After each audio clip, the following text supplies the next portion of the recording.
So, woher weiß man eigentlich, was für einen Motor man hat? Es ist ein deutscher Motor, ein 099er, ein 199er Motor.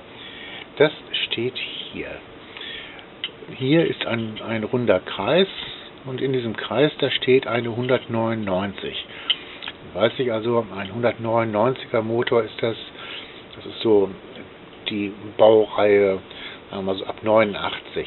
Davor gab es noch die 099er und ganz neue Motoren, das sind die 499er oder die 599er, die haben einen abnehmbaren Zylinderkopf.